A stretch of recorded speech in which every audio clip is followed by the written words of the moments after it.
কি চলিছে ৰাজ্যৰ একাংশ ইউনিচেক্স বিউটি পাৰ্লাৰত বিজেপি নেতাৰ ছত্ৰছায়াত চলিছে কুকৰ্ম বঙাইগাঁৱত কুকৰ্ম চলোৱা কোন এই নাট বঙাইগাঁৱৰ একাংশ ইউনিচেক্স পাৰ্লাৰৰ স্বত্বাধিকাৰী ধনঘটাৰ বেচিন হৈ পৰিছে পাৰ্লাৰত কৰ্মৰত বহিৰাগত আৰু মিয়া যুৱতী মিয়াৰ লগতে একাংশ বিজেপি নেতাৰ বিৰুদ্ধে পাৰ্লাৰৰ নামত দেশ ব্যৱসায় চলোৱাৰ গুৰুতৰ অভিযোগ উত্থাপন হৈছে বঙাইগাঁও চহৰৰ মাজমজিয়াতেই প্ৰায় 30খন ইউনিচেক্স পাৰ্লাৰৰ বিৰুদ্ধে দীৰ্ঘদিন ধৰি উত্থাপিত হৈ আহিছে এই অভিযোগ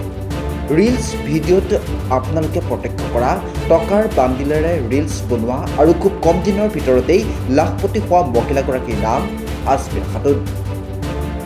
আজমিৰা খাতুনে পাৰ্লাৰৰ নামত বহু যুৱতীক নাৰী দেশ ব্যৱসায় কৰোৱাৰ লগতে নিজেও পাৰ্লাৰত গ্ৰাহকৰ সৈতে প্ৰস্তুত কৰে পৰ্ণ ভিডিঅ' প্ৰথমতে পাৰ্লাৰত প্ৰৱেশ কৰাৰ লগে লগেই মালিকে নাইবা মেনেজাৰে কৰিব আপোনাক আদৰ অপ্যায়ন তাৰ পিছত শাৰী পাতি থিয় কৰোৱা হয় হিন্দী চিনেমাৰ কায়দাৰে একাংশ সুন্দৰী যুৱতী পচন্দ মতে যুৱতীগৰাকীক পাৰ্লাৰৰ মালিকে এটা ব্যক্তিগত কোঠাত পঠিয়াই দিয়াৰ পাছতেই সময়ৰ ভিত্তিত কেছ কাউণ্টাৰত দিব লাগে 1000 বা 2000 টকা কোঠাটোত প্ৰৱেশ কৰিয়েই মাছাজৰ নামত যুৱতীগৰাকীয়ে কৰে নিজৰ দেহ বিক্ৰী কৰাৰ মুকলি দৰদাম বঙাইগাঁৱৰ সজাগ জনতাই বাৰুকৈ অৱগত যে কি চলিছে একাংশ পাৰ্লাৰত কিন্তু উপযুক্ত প্ৰমাণ অবিহনে নিমাত হৈ আছে বঙাইগাঁওবাসী বঙাইগাঁও পাৰ্লাৰ চলি থকা কুকান্তৰ গোপন পৰ্ণ ভিডিঅ'ই ইতিমধ্যেই আহি পৰিছে সংবাদ মাধ্যমৰ উল্লেখ্য যে জিলা প্ৰশাসনে তথা আৰক্ষীয়েও সকলো ঘটনা প্ৰত্যক্ষ কৰিও চকু মুদা কুলিৰ ভাও ধৰি আছে অভিযোগ উত্থাপন হৈছে যে এইসকল পাৰ্লাৰৰ মালিকৰ পৰা আৰক্ষীয়ে মাহিলী মোটা অংকৰ ধনৰ বিনিময়ত মেনেজ হৈ চলাবলৈ দিছে এই ব্যৱসায়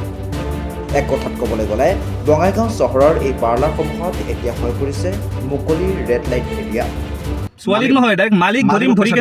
ধৰি কেনে যদি সেইবিলাক বন্ধ নকৰে ৰঙিল কাম আমি লোকে ডাইৰেক্ট খোলা খুলিভাৱে কৈছোঁ এই মালিকজনৰ ঠেং কিন্তু ভাঙি দিয়া হ'ব ডাইৰেক্ট খোলা খুলি কথা ইয়াত নমস্কাৰ মই বিশাল হিন্দু আৰু মোৰ বন্ধু আছে লালচান আমি এটা ভিডিঅ' বনাম জনতাক জাগৰণটো ইতিমধ্যে বহুতবাৰ কৰা হৈছে আৰু জনতা সজাগ বহুতখিনি ফালে আছে আমি মানে কথা ক'ম আমি বঙাইগাঁৱৰ বাসিন্দা হিচাপে আমি এটা কথাই ক'ম যে আমাৰ বঙাইগাঁওখনত যিমানকেইটা পাৰ্লাৰ আছে সময়ে সময়ে পাৰ্লাৰকেইটাক মানে আৰক্ষীয়ে তদন্ত কৰা দেখা যায় আৰক্ষীয়ে মানে ৰেড মাৰে আমি দেখা পাওঁ জনতাও বহুতখিনি সহযোগ কৰে আমি দেখা পাওঁ কিন্তু ইমানখিনি থকাৰ পিছতো কিন্তু দল সংগঠনবোৰে মানে আজিও কি সক্ৰিয়তাভাৱে পালন কৰি আছে দায়িত্ব নে একদম ইনএক্টিভ হৈ গৈছে অলপ মানে ভাবিবলগীয়া কথা আছে কাৰণ কি ইমান দল সংগঠন থকাৰ পিছত যদি আমি কওঁ যে আমাৰ হিন্দুখিনিৰ মাজতো যি জাতীয়তাবাদী হওক বা আমাৰ হিন্দুত্ববাদী সংগঠন হওক বা মুছলিমৰ ক্ষেত্ৰতো যদি কওঁ আমি মুছলিমৰ জাতীয়তাবাদী সংগঠন হওক বা যদি আমি ট্ৰাইবেল মানুহখিনিৰ কথা মানে ভাবোঁ ট্ৰাইবেল মানুহখনৰ কিন্তু এটা সংগঠন সক্ৰিয়ভাৱে কাম কৰি আছে সমাজখনত ইমানখিনি থকাৰ পিছতো আমি বঙাইগাঁওখনত কিন্তু আমি দেখা পাই আছোঁ যে বঙাইগাঁওখনত এটা মানে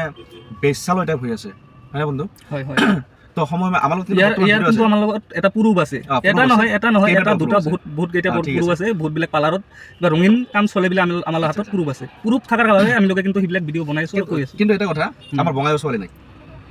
বঙাইগাঁৱৰ ছোৱালী মোৰ জনামতে নাই কিন্তু বঙাইগাঁৱত বিজনেছ কৰি আছে কি বিজনেছ কৰি আছে বেশ্যালয় বিজনেছ আৰু প্লেটফৰ্মটো বনাই লৈছে বঙাইগাঁৱত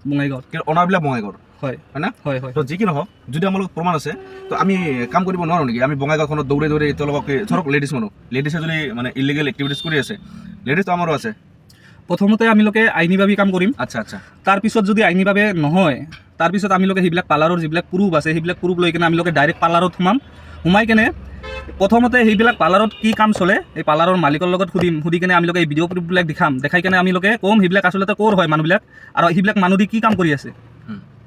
আচ্ছা এক প্ৰকাৰ আমি ক'ব গ'লে বঙাইগাঁৱত মানে যিমানকেইটা পাৰ্লাৰ আছে এক প্ৰকাৰ বঙাইগাঁও কিন্তু অয় হোটেল নাই কিন্তু অয় হোটেল নাথাকিলে অয়ৰ নিচিনা হৈ আছে অয় আমি কিন্তু সমৰ্থন নকৰোঁ চিধা কথা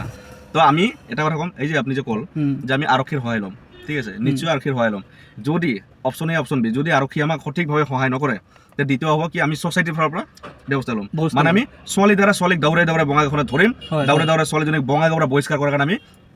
আমাৰ দৃঢ়তা আমি পালন কৰিম কিন্তু এই ক্ষেত্ৰত এটা কথা